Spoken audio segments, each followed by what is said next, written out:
सगळ्यात प्रथम सगळ्यांचं खूप खूप खूप कौतुक. इतकं छान सगळा सोहळा आपण म्हणूयात की 2-2.5 तास झाले चालू आहे. म्हणजे आपण एक कार्यक्रम मनाने करतो. कार्यक्रम पूर्ण 2.5 तासाचा, आपण 2 तासाचा करतो आपला कार्यक्रम. पण तो इतका सुंदर माहिती होता का? नाही खरंच माहिती नव्हतं, काहीच नव्हतं. की फक्त साडी खूप छान नेसा हा, चांगली, आम्ही सगळे साडी काठ्या पदराची नेसणार आहोत, एवढाच मला मेसेज होता. त्यामुळे खूप सगळं अतिशय अप्रतिम सरप्राईज होतं. आणि छान वाटलं मला की आपण एखादी गोष्ट जेव्हा सुरू करतो ना, तर मगाशी जसं कोणीतरी म्हणालं की प्रत्येक आपल्या कामाच्या बाबतीत, आपल्या कामाच्या मागे किंवा आपल्या विचारांच्या मागे, विनाच म्हणाली होती, परमेश्वराचे काहीतरी परमेश्वराचं एक नियोजन असतं. ते तुम्हाला त्यावेळेस जाणवतं, नाही जाणवत.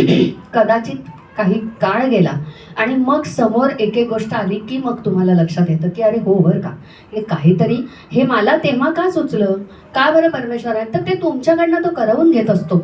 हे माझ्यासाठी, माझ्याजवळ ह्या शब्दाला काहीही काय म्हणूयात ना आपण, परिमाण नाही आहे किंवा हो ते होतं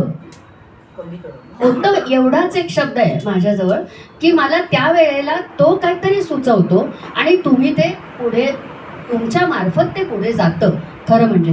त्यामुळे करता करविता तो असतो, आपण फक्त निमित्त मात्र असतो ते पुढे घेऊन जायला. आणि खरंच असं झालं की आपण म्हटलं तसं की एक साधा सरळ मनात विचार आला की आपण मैत्रिणींशी जसं बोलतो की आपण काय करूयात, आता जसं मगाशी मी म्हटलं की आपण देवीचं करूयात, मग सगळ्यांनी सुचवा, तसं मी आणि नेहाताई असं बोललो की आपण महिलांसाठी काय करूयात, काहीतरी एक छान करूयात ना. आता गीतरामायण जसं मुलांचं आहे तसं, तर महिला म्हणून मग ते सखी गीतरामायण, म्हणजे जसं विठुरंग गीतरामायण, बालगीतरामायण, तसं ते अशा पद्धतीने इतकं छान जाईल किंवा त्याचा विस्तार हा असा होईल की आज जवळजवळ आपल्या इथं नाशिकचा एक ग्रुप आहे, 30-35 बायका नाशिकला जॉईन झाल्या आहेत. तिथं आपली दीपा इतकं सुंदर शिकवते आणि इतकं छान तयारी करवून घेते. इथल्या म्हणता तो काय म्हणूयात ना, पसारा वाढतो. पण मला असं वाटतं की सातत्याने जेव्हा तुम्ही एखादी गोष्ट करता तेव्हा तुम्ही त्याच्यात हळूहळू पारंगत होत जाता.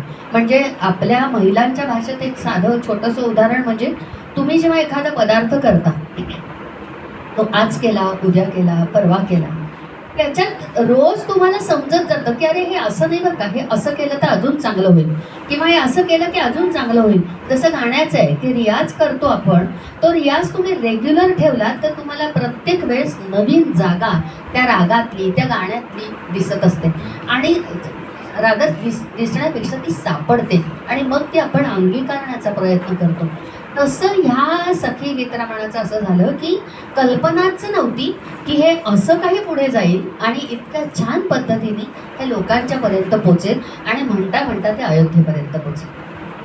तर मग आता त्याच्यात आपण अजून काय वेगळं करूयात, अजून अजून म्हणजे फक्त गीतरामायण न जाऊ देता पुढे काय करूयात असं म्हणता आज जे सगळ्यांचं, आणि आत्ता तर तुम्ही लोकांनी सगळ्यांनी इतकं छान सरप्राईज की किती उत्तम गायक आपल्याकडे आहेत. जे कोरसमध्ये नाही लक्षात येत, आपल्या सगळ्या जणी म्हणत असतात, पण ह्याच्यातनंच जे उचलणं असतं किंवा तुम्ही जे छान तुमची मेहनत आहे, तुमचा रियाज आहे, आणि हे सगळं जे काय तुम्ही आज इतकं सगळं प्लॅन केलं की किती त्याच्या मागे मेहनत असू शकते हे मला जाणवतं.